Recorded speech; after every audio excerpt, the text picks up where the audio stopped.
Glasgow Prestwick is one of Scotland's largest airports, once the main hub of Scottish aviation and a crucial jumping-off point for transatlantic travel. However, this once great airport has now largely been forgotten, with the single airline operating out of the airport being Ryanair. That is what we are doing this week. We are taking Ryanair from Glasgow Prestwick Airport in Scotland over to Pisa in Italy. But we start today at Glasgow Prestwick Airport, which is actually nowhere near Glasgow. And that's why we're here at Glasgow Prestwick, to take Ryanair over to Pisa. So without further ado, let's just jump right in. Let's go. We start today very early as nearly all the flights are leisure based. This means that generally they are all grouped together at the start of the day. Getting into Prestwick's check-in hall, you are struck by the size of it, combined with how empty the hall is, almost as if the place isn't even in use. Prestwick is also one of the few airports in Scotland that has a direct rail link, with Inverness having recently joined the list. With not much open this morning, which I found kind of weird, as this is the time most of the flights leave, I decided to head through security.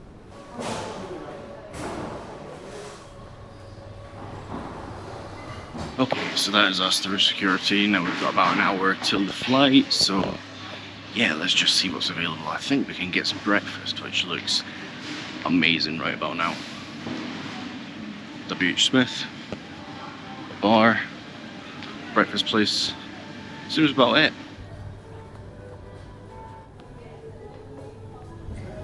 Got my morning coffee. Oh, this is needed.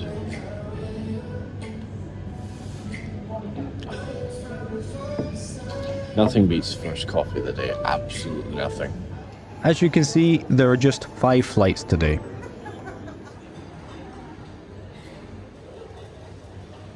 You do get the sense in this airport that it's something that's already happened. It's been and gone. It's a shame, really. Personally, I still think this airport has a lot of opportunity, especially with budget carriers. As we're flying, Wizz Air have just moved their operations from Edinburgh to Glasgow Airport, which I don't really think makes sense. I think they could have had a lot more routes from Scotland if they just moved to Prestwick, because it wouldn't have cost as much.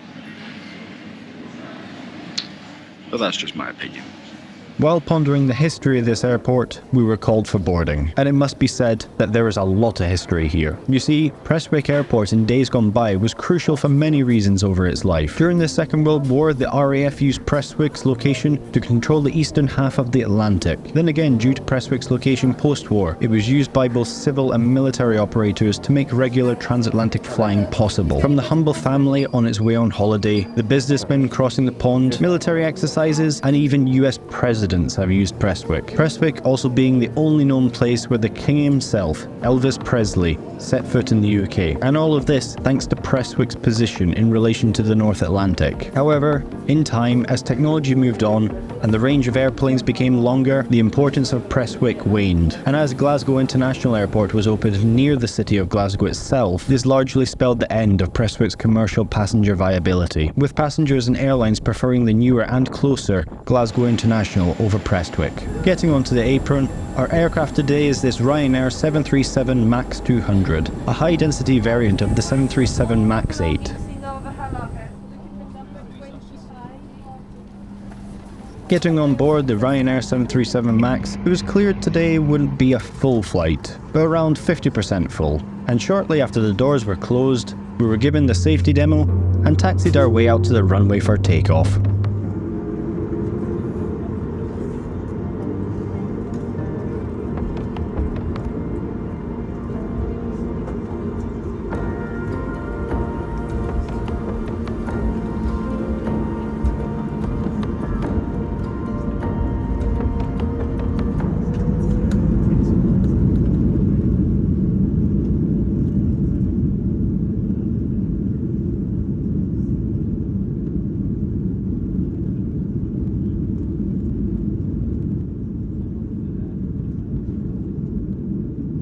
Taking off out of Glasgow Prestwick Airport, we begin our 2-hour 30-minute flight over to Pisa in Italy.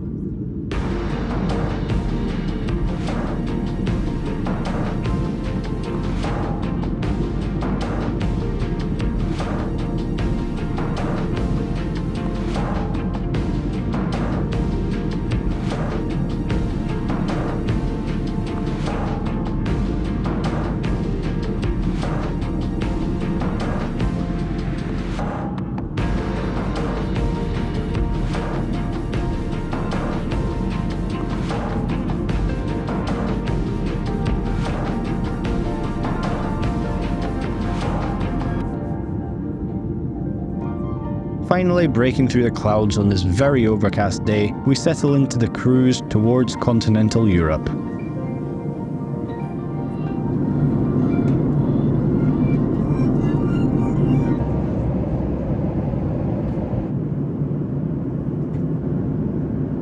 Soon, the crew started the buy on board service, and to get into the Italian spirit of things, I went for the pasta bolognese, which was okay. Certainly not the best, but good enough. I also went for my usual coffee.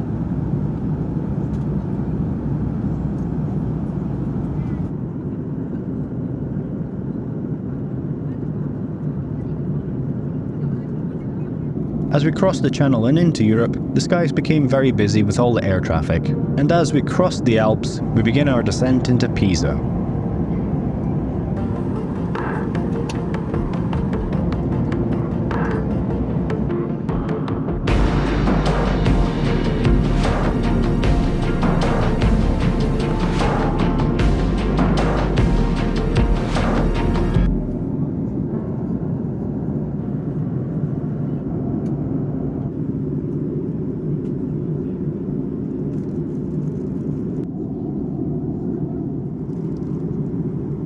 Just like the rest of Europe at the moment, Pisa is covered in a thick layer of cloud cover. Despite this though, it was soon time for landing.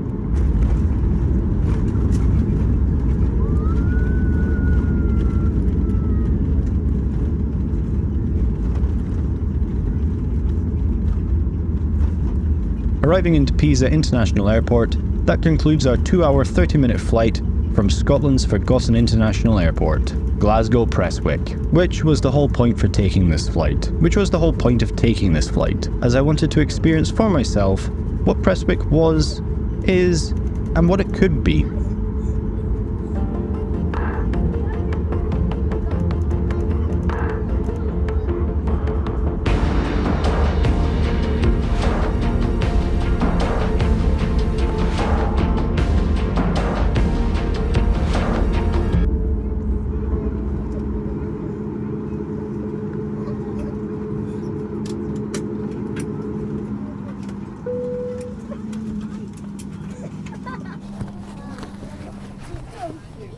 Thank you. Thank you, bye. Have a lovely day. Here we are in Pisa. Pulling up to the stand and disembarking onto buses, what are my final thoughts? Ryanair on this flight were great, I can't fault them. But what about Prestwick? As I said at the start of the video, Prestwick does feel like a place where its heyday is far behind it. But I do believe there is a market for the airport, especially in the budget carrier sector. Ryanair is already present at the airport, but if more budget airlines like Wizz Air move in, it could transform the airport once again. But what do you think? Let me know down below. And if you like this video, then you should check out this video here. And as always people, we will see you all in the next one.